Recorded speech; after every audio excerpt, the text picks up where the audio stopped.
밤하늘에 빛나는 달은요, 태고 이래로 지구 곁을 떠난 적이 없습니다. 왜 그럴까요? 다 아실 것 같아요. 지구가 달을 끌어당기기 때문에 그렇습니다. 그 힘을 우리는 흔히 중력 이렇게 표현합니다. 만약 중력이 없다고 하면요, 달은 지구로부터 점점 멀어지는 직선 운동을 했을 것입니다. 그러나 지구가 달을 끌어당기기 때문에 현재도 과거도, 과거부터 현재까지 지구 둘레를 달이 돌고 있는 겁니다. 그러나 중력은 지구와 달만에 해당된 건 아니고요, 온 우주에 존재하는 기본적인 힘입니다. 그런데 이 기본적인 힘인 중력은요, 물체의 질량이 크면 클수록, 물체끼리 가까우면 가까울수록 더 강력하다는 겁니다. 더 강력하다는 겁니다. 뜬금없이 무슨 중력 얘기냐, 물리의 세계만이 아니라 인간 세계도 그렇다는 겁니다. 잘 한번 생각해 보십시오. 한 사람에게 매우 가깝디 가까워서 때려야 뗄 수 없는 운명 같은 관계가 있으면요, 한 사람에게 굉장히 강력한 영향을 끼친다는 겁니다. 그 대표적인 예가 가족이죠. 때로는 가족은요, 사정이 생겨가지고 서로 먼 곳에 거주해도 서로 영향을 끼칩니다. 심지어는 사별을 해서 현재 이 땅에 존재하지 않아도 기억 속에서 한 개인에게 엄청난 영향을 끼치는 것이 가족입니다. 자, 오늘 본문 내용은 가족이라는 내용이 나와요. 전개는 간단합니다. 그러나 내용은 우리에게 굉장히 곤혹스럽습니다. 예수님께서 무리들에게 둘러싸여 말씀하실 때에 예수님의 육신의 어머니와 형제들이 예수님을 찾아왔습니다. 그러자 무리 중 한 사람이 예수님께 집 안으로 들어가서 선생님, 잠깐 나와보셔야 되겠습니다. 지금 밖에는 예수님의 어머니와 형제들이 와 계십니다. 이렇게 얘기를 합니다. 그러나 무한하게도 예수님은 누가 내 어머니요 내 형제들이냐 하신 후에 제자들을 가리키시면서 보라, 이들이 내 어머니요 내 동생들이다, 형제들이다. 누구든지 하늘에 계신 내 아버지의 뜻대로 하는 자가 내 형제요 자매요 어머니라고 말씀하고 계십니다. 우리는 그냥 제3자적인 입장에서 보니 그럴 수 있다 하지만, 만약 마리아와 그 동생들이 이런 광경을 봤다고 하면요, 굉장히 마음 상할 얘기를 하셨습니다. 자, 그러나 예수님의 의도는 결코 가족 자체를 부정하는 것은 아닙니다. 오히려 어머니와 형제들이 자신을 찾아온 이 기회를 가지고 제가 연초에 배부한 성경 일과, 그리고 오늘 주보를 보시면 이제 성도의 교재 제일 밑에도 있죠. 성경 일과의 오늘 본문의 제목을 가족의 탄생이라고 했습니다. 가족의 탄생. 그러니까 요한복음 1장 13절에 이는 혈통이나, 분명히 밝히죠, 혈통이나 육정이나 사람의 뜻으로 나지 아니하고 뭐라고 하십니까? 하나님의 뜻대로 난 자들이라고 해서 하나님을 아버지로 모신 하늘 가족은 이 땅에 있는 조건이나 능력이나 배경으로 되어지지 않는다는 것을 실제적으로 지금 보여주신 거예요. 물론 이걸 다 설명할 수는 없고, 예수님의 말씀 안에 담긴 함의 가운데 하나는 가족이 가진 힘이 가깝기 때문에, 너무 가깝기 때문에, 가족이 가진 힘이 너무 강력하다 보니 자칫하면 하나님 나라에 합당치 않은 방향으로 끌고 갈 수 있기 때문에 예수님은 지금 이렇게 말씀을 하고 계시는 것입니다. 그래서 가족의 역기능에 대해서는 예를 들면 마태복음 10장 34절 36절에 예수님이 이렇게 말씀하십니다. 내가 세상에 화평을 주러 온 줄로 생각하지 말라. 화평이 아니요 금을 주러 왔노라. 내가 온 것은 사람이 그 아버지와 딸이 어머니와 며느리가 시어머니와 불화하게 하려 함이라. 사람의 원수가 자기 집안 식구라. 아버지나 어머니를 나보다 더 사랑하는 자는 내게 합당치 아니하고 아들이나 딸을 나보다 더 사랑하는 자도 내게 합당치 아니하며 라고 보통 세게 말씀하신 것이 아닙니다. 그러나 문제는 이 예수님의 말씀을 갖고 온갖 이단들이나 사이비들은 사람들을 속이죠. 대표적으로 신천지 같은 엉터리들은 그들 집단의 괴수인 이만희나 신천지라는 종교 집단을 위해 가정조차 초계와 같이 버려야 된다고 얘기를 하는데 아주 그게 먹혀듭니다. 그래서 무너진 가정들이 속출을 해서 사회적 문제가 되기도 했죠. 그러나 예수님의 이 말씀의 진의는 그런 의미가 아닙니다. 가족을 덜 사랑하거나 가족과 관계를 끊으라는 것이 아니라, 말씀드린 것처럼 가족이라는 그 구조는 원초적인 관계, 본능적인 관계이기 때문에 자칫하면 여러분 자신을 왜곡된 삶으로 끌고 갈 가능성도 농후하니 조심하라는 겁니다. 분별하라는 겁니다. 그 내용을 갖고 있는 겁니다. 물론 가족만의 문제는 아니에요. 가족을 표상으로 해서 내게 영향을 끼칠 수 있는 모든 것들을 다 염두에 두고 말씀하신 겁니다. 그래서 이어서 38절 39절에 제가 인용한 마태복음 10장 38절 39절에 예수님은 이렇게 말씀하세요. 또 자기 십자가를 지고 나를 따르지 않는 자도 내게 합당치 아니하니라. 자기 목숨을 얻는 자 어떻게 된다고요? 이럴 것이요, 나를 위하여 자기 목숨을 잃는 자는 얻으리라 해서 가족으로 시작했지만 실제적으로는 우리의 신앙의 방향이 뭔가를 지금 말씀하고 계신 거예요. 자, 이해를 위해 말씀드립니다. 실례를 들어드릴게요. 제가 형님이라고 부르는 제가 아주 좋아하는 지인 목사님 한 분 계십니다. 뭐 우리 노회는 아니에요. 근데 그 목사님이 오래전 일이에요. 교회 부임하고 몇 년 지나 굉장히 어려운 일이 있었습니다. 이유는 다름이 아니라 비전 센터를 크게 건축을 하는데 당내에서는 외부에 공개 입찰하는 것을 정했습니다. 왜 그러냐면 이유가 있었습니다. 그 교회에 건설업을 하는 한 분이 계셨는데 이분이 그 아버지 때부터 사실은 건설업을 하면서 그 교회 본당뿐만 아니라 공사가 있을 때마다 독식을 하다시피 했어요. 그 은퇴한 장로님의 아들이었거든요. 근데 문제는 뭐냐 하면 그동안 누적된 문제들이, 그렇게 일을 처리하다 보니 누적된 문제들이 자꾸 발생해서 이번에는 비전센터를 새롭게 지으면서 이제 공개 입찰합시다 이렇게 된 겁니다. 근데 그 후에 그 은퇴한 장로님 아들인 그 안수 집사님이 굉장히 교회에서 분란을 일으키고 어렵게 했습니다. 왜 그랬을까요? 말씀드린 것처럼 그 아버지부터 이제 건설업을 했습니다. 그리고 아들인 안수 집사가 물려받았는데 아버지 때부터 당연하게 늘 교회 일이 있으면 그 가족들이 맡은 겁니다. 그 회사가 맡은 겁니다. 근데 공개 입찰하니까 뿔이 난 거예요. 왜 옛날과는 다르냐? 우리 아버지 때와는 다르냐? 그 입찰에 참여도 하지 않았는데 결국 이제 안 됐겠죠. 그러니까 이제 그게 밖으로 폭발되면서 교회가 어려움이 있었습니다. 그러나 온 교회 교우들이 힘을 합쳐서 그 문제를 해결하고 교회는 굉장히 건강해지고 탄탄해졌습니다. 자, 제가 이렇게 좀 부정적인 사례를 말씀드렸는데 왜 말씀드렸습니까? 그 안수 집사님이 한 행동이 과연 하나님의 나라의 법과 식에 맞는 겁니까? 신앙적입니까? 물론 그 사람 입장에서는 당연히 자기가 속한 교회에서 아버지 때부터 있었던 경험들이 그대로 자기에게 경험치로 녹아서 우리 교회에서 건축이 있으면, 우리 교회에서 공사가 있으면 응당 내가 해야 된다고 생각했겠지만, 그러나 영적으로 보면 그건 아주 틀려먹은 겁니다. 아주 옳지 않은 겁니다. 그분이 현상적으로 모태신앙이고 그 교회를 오랫동안 다녔다고 하지만 제가 성경적으로 볼 때는요, 그분은 십자가를 못 만난 사람입니다.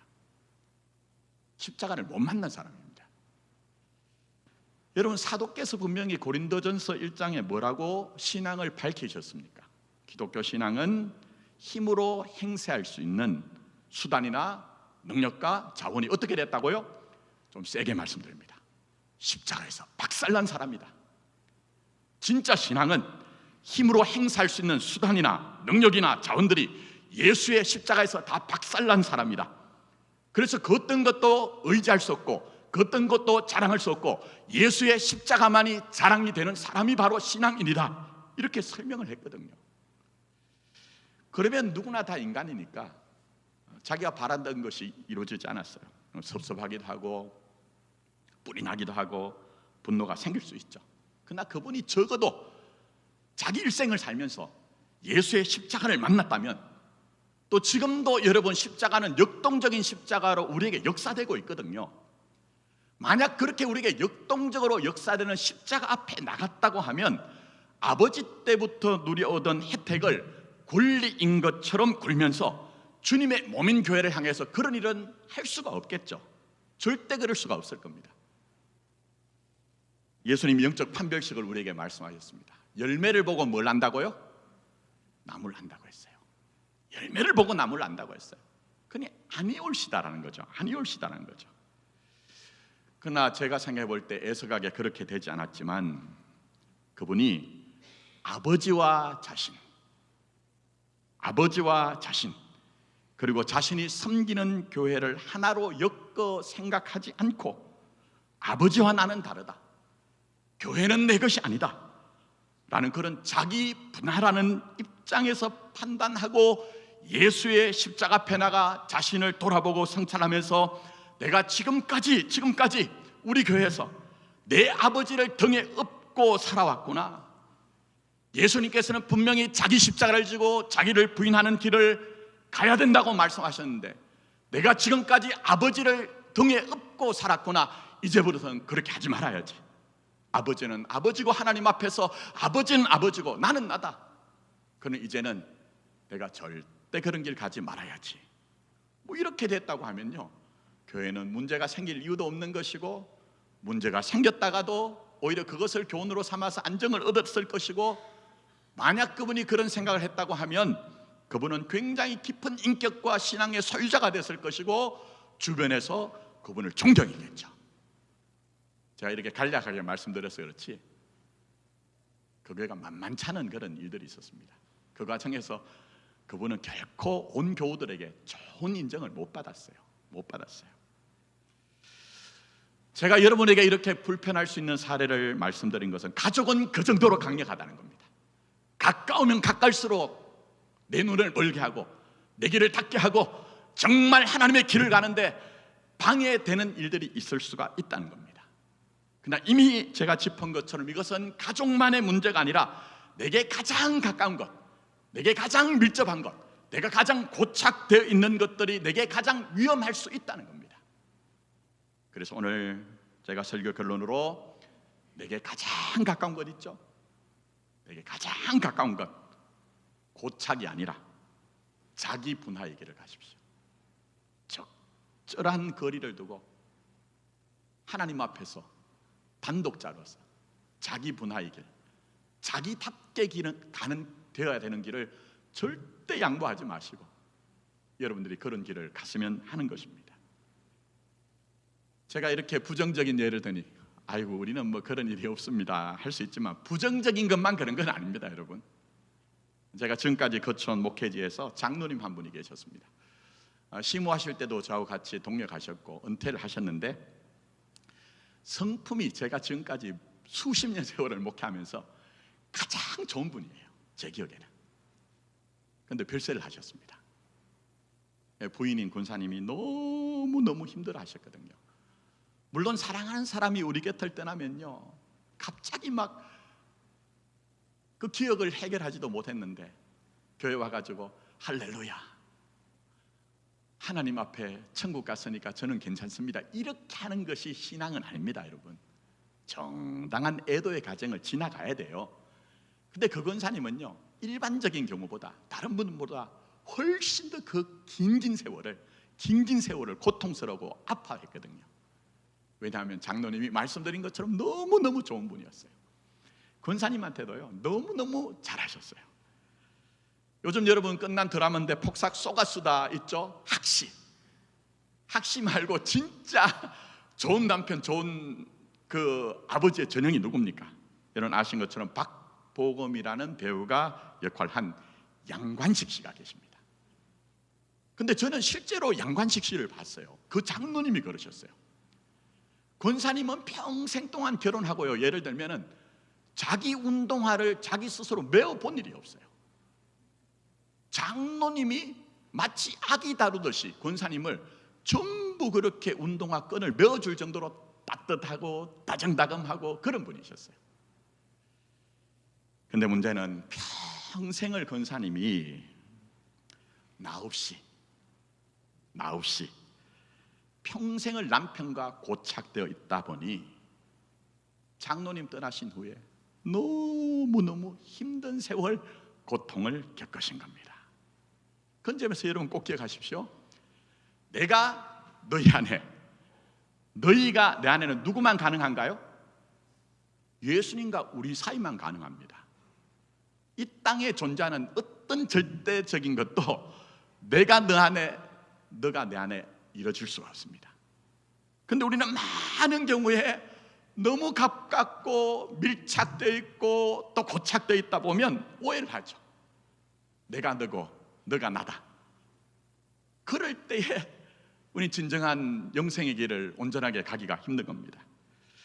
그래서 우리에게 꼭 필요한 것들이 있다면, 정말 역설적이지만 가까우면 가까울수록, 밀접하면 밀접할수록, 내가 고착이 되어 있으면 있을수록 어떻게 해야 됩니까? 적당한 적절한 거리를 두고 자기 분화, 하나님 앞에서 정말 단독자로서 내가 구원의 길을, 영생의 길을 포기하지 않고 가는 것이 정말 소중하다는 겁니다. 그래서 아브라함에게 뭐라고 말씀하십니까? 아브라함에게 너의 고향과 친척과 아버지의 집을 떠나라 얘기합니다. 떠나야 새로운 인생이 시작되기 때문에 그렇습니다. 떠나야 진짜 삶을 살 수 있기 때문에 그렇습니다. 고착되어 있으면 절대 하나님 앞에 자기 자신으로서의 은혜를 누리기 힘들기 때문에 하나님께서는 분명히 아브라함에게 말씀하실 때에 너의 고향과 친척과 아버지의 집을 떠나라. 그래야 진짜 네 삶을 살 수 있다. 이렇게 말씀하고 계십니다. 이건 우리도 마찬가지입니다. 가까우면 가까울수록 오히려 더 위험하다는 것을 알고 정말 하나님 앞에 한 걸음 한 걸음 더 나감으로 말미암아 적절하게 건강하게 자기로 사시는 복을 누리시면 합니다. 물론 제가 가족 얘기만 하는 것은 아니라고 이미 말씀드렸어요. 모든 것들이 다 그렇습니다. 내게 중요하면 중요할수록 더 그렇습니다. 그 가운데 하나 예를 들면 존경의 대상도 그렇습니다. 존경의 대상도 사실은요 자기 자신이 아닙니다. 내가 아무리 그분을 존경해도 그분은 나 자신이 아니라니까요. 제가 여러분들에게 설교할 때 처음 모난 목사처럼, 일반적인 목사들은 가끔 신앙적인 얘기를 하고 마지막에 붙이는 게 뭡니까? 목사 말 잘 들으는 것 아닙니까? 전 그런 얘기 안 하잖아요. 왜? 그렇게 살면 진짜 여러분을 살기 어렵기 때문에 그런 요구를 하지 않습니다. 또 이해를 위해서 말씀드립니다. 제가 오래전입니다. 저는 설교에 대한 욕심이 많다 보니 잘하지는 못해요. 어떻게 하면 진리를 드러낼까 하는 고민이 있고 또 거기에 대한 갈망이 있다 보니 오래전에 설교 모임에 제가 정기적으로 참여했던 적이 있습니다. 근데 그 모임에 순복음 쪽에서 오신 전도사님이 한 분 계셨어요. 그럼 순복음 교회 교역자들은 눈 감고 들으면 누가 설교하는 것 같아요? 조용기 목사님이죠. 눈 딱 감고 들으면 사랑하는 자여 내 영혼이 잘된 것 같이 범사가 잘 되고 강건하기를 원하노라 할렐루야. 이러면은 아이고 내 앞에 조용기 목사님 있는 것 같아요. 또 심지어는 설교도요 복사하여 붙이듯이 조용기 목사님 설교를 그대로 하는 거예요. 근데 그날은 이제 그 순복음 출신 전도사님이 설교를 하고 듣는 사람들은 비평을 하는 그런 시간이었습니다. 여러분 설교 비평할 수 있을까요? 없을까요? 있습니다. 여러분 오해하지 마십시오. 설교는 하나님의 말씀이지만 인간적인 수단을 통해서 전하는 것이기 때문에 하나님의 말씀에 부합한가 아닌가 하는 것들을 비평할 수 있어요. 근데 조국 교회에서는 자꾸 목사 자신의 말을 무슨 진리의 전형처럼 얘기하니까 성도들이 오해하거든요. 이제 비평을 하는데 어느 누구도 하지 않는 얘기를 제가 그때 했습니다. 이름은 얘기하지 않을게요. 지금 목사 노릇하고 있는 분이니까. 홍길동 전도사님 정말 외람된 얘기지만 전도사님이 조용기 목사님 아니잖아요. 조용기 목사님 아니잖아요. 제 마음에는 전도사님이 자기 목소리를 가지고 자기가 은혜 받은 거 가지고 설교했으면 좋겠습니다. 그날 그분은 굉장히 당황하셨는데 저는 그렇게 생각합니다. 하나님은 이 땅에 창조된 모든 것들 안에 고유한 의미와 가치와 영광을 두셨습니다. 저는 그렇게 믿고 있습니다. 이런 당장 밖으로 나가셔가지고 이 회색 콘크리트의 도시인 서울 한복판에서 사람들이 심어놓은 것 말고요, 사람들이 발길이 닿지 않는 그 어떤 곳에 가보면 조그맣게 풀꽃이 피어 있는 경우가 굉장히 많습니다. 생명은 그 정도로 강력합니다. 근데 아무리 같은 풀꽃이어도요, 풀꽃의 모양을 한번 보십시오. 똑같은 모양 없습니다.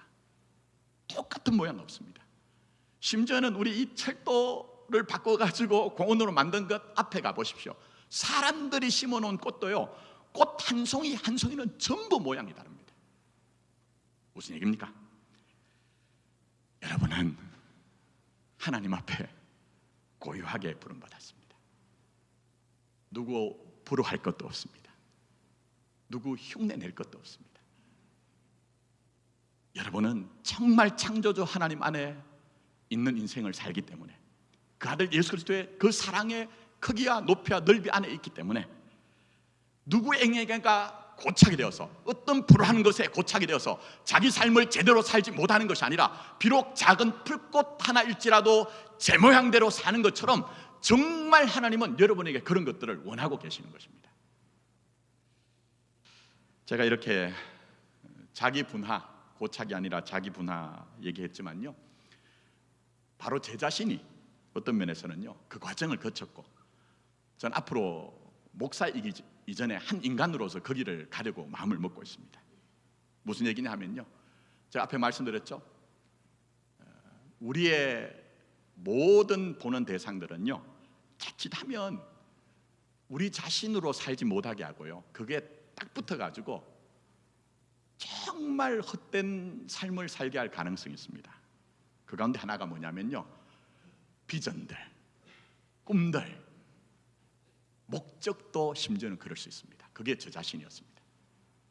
제가 전에도 한번 말씀드렸던 적이 있어요. 청소년 시기에 제가 목사가 되려고 마음을 먹고 제 성경책 앞에다가, 제 다이어리 앞에다가 세계복음화, 민족복음화, 성사한국, 통일한국이라고 써붙여 놓고 저 유명한 조지 히필더 목사님이 말씀하신 녹슬어 없어지는 인생이 아니라 어떻게 해요? 달아서 없어지게 해주십시오 하는 것들을 한 줄 써놓고 눈 뜰 때마다, 보일 때마다 그 내용을 보고 기도하고 갈망을 가졌습니다. 갈망을 가졌습니다.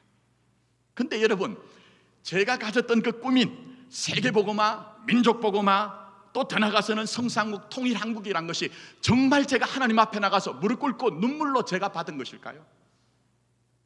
곰곰이 생각해 보면 그렇지 않습니다. 제 것이 아니었습니다. 조국교회 그 부흥기에, 감격의 시기에 제가 어떤 집회든지, 어떤 세미나든지, 어떤 모임이든지 그곳에 갔을 때 어떤 분이 강력한 메시지를 줬을 때 그걸 제 것으로 받아들인 거예요. 제 것이 아닌데도. 제 것이 아닌데도. 문제는 뭐냐? 내 것이 아님에도 과대하게 포장된 꿈과 비전과 삶의 목적은 늘 제게 강박적인 종교적 열심을 낳았고 저 자신의 현재에 대해서 만족한 적이 없었습니다. 그래서 제가 전임지에서는 상당히 교회가 부흥이 됐거든요. 성도들은 뭐라 막 기뻐하고 감사한데 정작 목사인 저는요 늘 불만이었어요. 왜요? 지금 현재가 내가 꿈꿨던 그 세계복음화와 민족복음화와 성상국과 통일한국과는 너무나 거리가 멀었기 때문에. 근데 하나님께서 이 모자란 목사를 불쌍히 여기셨던지 우리 교회로 이끌어 주시고 부임을 시켜서라도 사람 막대기가 인생 책찍을 통해서 종교관념을 떨어져 나와 자기 분할을 하게 하셨습니다. 제 경험입니다. 그래서 요즘은 제 후배들이 목회 현장에서 뭐라 어렵다고 얘기하면 제가 꼭 얘기한 거 있습니다. 진짜 꿈을 가져라. 다른 사람이 뭐라고 너에게 뭐라고 해가지고 감동을 줘가지고 나도 그런 목사 되겠다고, 나는 그런 교회를 이루겠다고 그런 헛된 생각하지 말고 정말 하나님 앞에 나가서 말씀 붙들고 눈물로 간구하면서 무릎으로 기도하면서 하나님, 작은 겨자씨와 같은 것일지라도 내가 이곳에서 해야 될 일을 밝히 알려주시라고 기도해봐라. 그거 붙들고 살면 정말 하루하루가 하나님의 나라요, 하루하루가 사명이 될 것이다.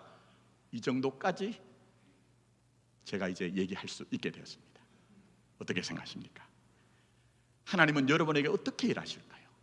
어떻게 일하실까요? 많은 분들이 제게 와서 하나님 살아계신 것은 아는데 어떻게 일하시는지 저는 느낌이 안 옵니다, 이런 얘기를 하는 경우가 있습니다. 그럼 저는 꼭 얘기하는 게 있습니다. 그게 뭐냐면요, 우리가 세상이 다 바라는 것처럼 요즘은 그런 얘기가 좀 많이 줄었어요. 조물주 위에 건물주라고, 건물주 되게 해달라고 그 마음 갖고 살면 절대 하나님이 당신에게 내미는 그 손을 경험할 수 없을 겁니다. 그러나 정말 당신이 세상이 준 것에 마음을 홀딱 빠져가지고 자기 자신이 아닌 것을 갈망하면서 나 그렇게 해달라고 하는 것이 아니라 거기서 좀 떨어져서 자기 분화가 되어서 하나님, 내가 내 인생을 제대로 살게 해주십시오 하면 얼마나 큰 하나님의 강력한 역사가 우리에게 있는지 하는 것들을 알게 될 겁니다. 이런 얘기를 합니다. 여러분은 어떻습니까? 여러분의 지나온 과거, 여러분의 지난 모든 경험들 속에 버릴 것이 어디 있습니까? 가만히 보면 내가 스스로 고착이 되어서 떨어져 나오지 못할 것조차도 하나님 우리에게 역사하셔서 나를 단독자로 하나님의 아들로 딸로 서게 하신 것이 우리의 시간이었고 우리의 여건이었죠. 그러니 자기 분할을 통해 자기다운 길을 가게 하시는 하나님을 바라보고 그 은혜의 길을 양보하지 않는 여러분이 되었으면 좋겠습니다. 말씀 맺습니다. 오늘 설교 제목 보면 좀 이상하죠? 저는 설교 제목 원래는 안 붙이고 싶은데 어쩔 수 없이 붙였어요. 자기 분하다함 관로에 뭐라고 했습니까? 강을 건넜으면 어떻게 하라고요? 배를 떠나야 한다 얘기했습니다. 이 상징적인 얘기예요. 자기 자신을 제외하고는요, 상징적 얘기로 강을 건너는데 배와 같은 역할을 한다는 겁니다. 심지어는 그것이 가족일 수도 있고요, 교회일 수도 있고 목사일 수도 있습니다. 또 존경하는 사람일 수도 있고 내가 품었던 비전과 꿈일 수도 있습니다. 왜 그렇습니까? 그것은 나 자신이 아니기 때문에 그렇습니다. 그러니 하나님 앞에 흔들릴 수 없는 고유한 자신으로 성장하는 과정에 강을 건넌 후에는 배를 떠나 새로운 길을 가야 되는 것처럼 아브라함에게 너의 고향과 친척과 아버지 집을 떠나라. 오늘 본문에서는 누구든지 하늘에 계신 내 아버지의 뜻대로 하는 자가 내 형제요 자매요 어머니라는 하나님 편에서는 자기 분하의 길, 그래서 자기다움을 결국 예수 안에서 맛보고 누리는 복이 있는 여러분 되기를 예수님의 이름으로 축복합니다. 기도하겠습니다.